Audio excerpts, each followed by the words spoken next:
Yeah, please hold. Hey everyone! Sorry, I'm trying to reach out to Nintendo because I've had enough of their online service, and I wanted to enlighten them on the matter, but this guy put me on hold. I mean, it shouldn't be long.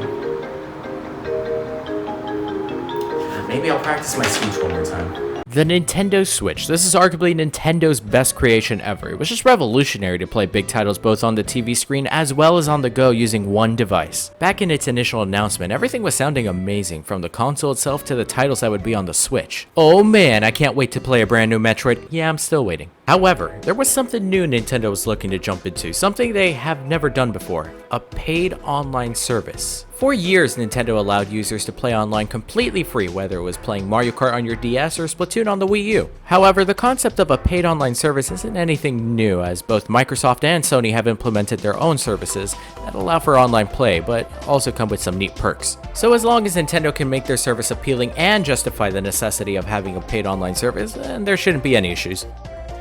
Yeah, I think we have an issue, but let's start from the beginning. On January 2017, Nintendo announced that they were planning a paid online service for the new console. Now, the service would be ready upon the release of the Switch, so users would be able to play games online for free like they did on the previous consoles, at least until the service was ready. The service was initially planned for late 2017, but then was delayed to ensure that it was at its best and worthy of the price point, which was revealed to be $20 per year, a very low price point compared to the other services. Since then, we've heard very little about what might be offered with the service, but it was during the September 2018 Direct when they finally announced that the service would be ready in a couple days and they would finally give us the concrete information we needed to know about the service. Yeah, I have to admit I was a happier person before they showed that video. Yeah, I wouldn't say people were satisfied with what was revealed. Now, there were 5 key features presented for the Nintendo Switch Online servers. These were the online play, classic titles, which at the time was only NES games, cloud saves, the smartphone app, and special offers. So let's tackle each one individually and see if they live up to the expectations, or if maybe it's time for Nintendo to expand on the features and the service entirely. Now, before we begin, can we just acknowledge that Mario hit a block just to get another block? Let's begin with the classic games, which started off with 20 NES titles being available only for online service members. The library was pretty good, with popular titles like the classic Mario series, The Legend of Zelda, and many more. And then you have soccer. However, the library has since grown as they've added more NES titles, and now they have even included some SNES titles to the mix. The downside to all of this is that it would come at the cost of the Virtual Console, which was known for bringing older titles from previous Nintendo consoles over to the new ones. They had all types of games, not only just NES and SNES, but they also had Game Boy, N64, all the way to the DS, because I don't want to use my 3DS to play DS games, I want to play it on a Wii U. However, if I'm being honest, I think the classic games itself makes the online service well worth its price. Sure, at this current point we only have NES and SNES titles, and I'll be honest again, I haven't touched many of these classic games since they were added, but they are genuinely giving you many wonderful classic games to play for only $20 a year. It's just a bargain compared to buying each game individually on one console, plus there's no doubt they will continue to expand on this, and maybe one day we'll be playing N64 and GameCube titles on our Switch. Now we move on to a feature I believe everyone was looking forward to, the addition of cloud saves. This was basically a way to back up your save data in case anything happened to your console. This was very much needed, as before the cloud, all you could do to protect your save data was pray that your Switch doesn't slice in half the next morning. Such a simple concept, just upload your game's save data to the cloud. How could Nintendo still mess this up? So the good thing is, the majority of games on the Switch are able to be backed up on the cloud, but unfortunately, there's a few exceptions. Now, for some games, such as Fortnite or more recently the Switch Pokemon games, they have their own methods of backing up certain save data outside of the cloud. But then you have games that just absolutely need cloud backups, and Nintendo said, nah, you're fine. Animal Crossing New Horizons is an example where it's almost illegal not to have cloud saves compatible. This is a game people put hundreds and even thousands of hours in, and if something were to go wrong, it would all be gone. Now, to be fair, as of this recording, they said they were preparing a workaround to allow users to transfer their data from New Horizons in case anything does happen. But come on, Nintendo, just allow cloud saves. Who cares if Bob exploits the cloud saves for self-benefits? At the end of the day, it's still just Animal Crossing. The Nintendo Switch Online app enhances your online gameplay experiences on your Nintendo Switch.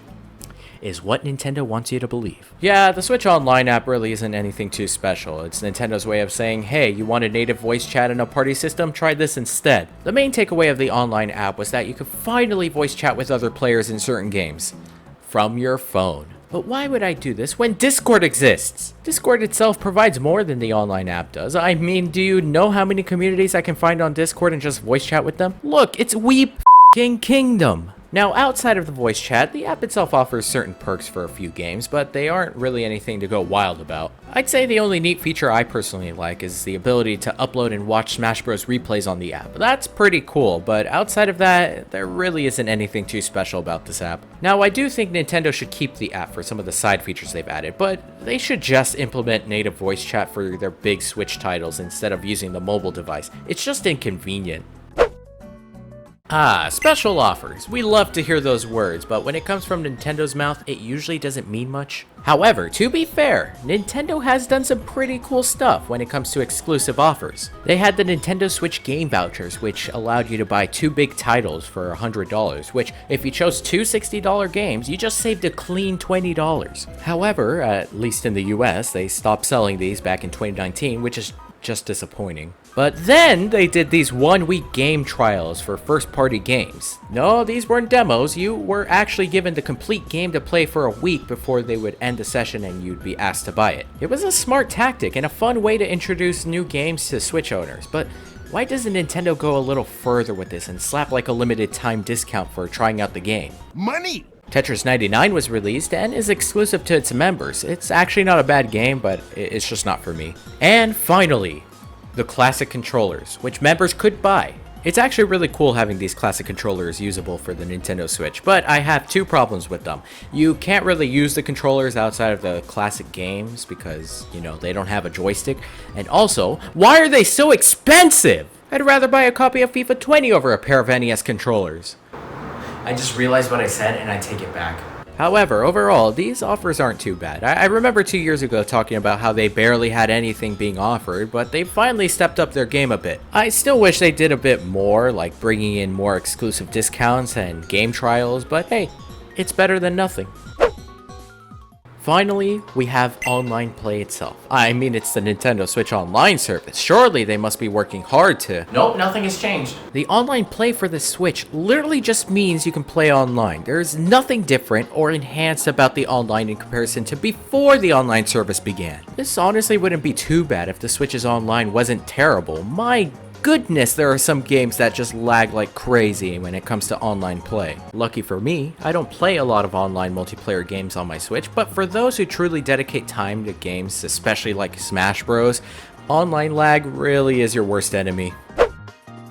So the Nintendo Switch Online overall, it's not bad with a large library of growing classic titles, decent discounts and offers for members, and cloud saves working for the most part. For $20 per year, I can gladly say this has been worth getting. However, I would like to see Nintendo go a step further with the service, even if it means it'll cost more. They definitely should put more resources in when it comes to the actual online aspect for the service.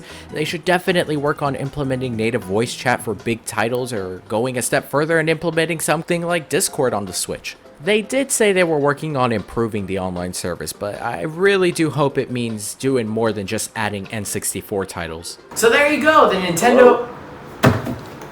Oh, yes, I'd like to talk about your online service. About that.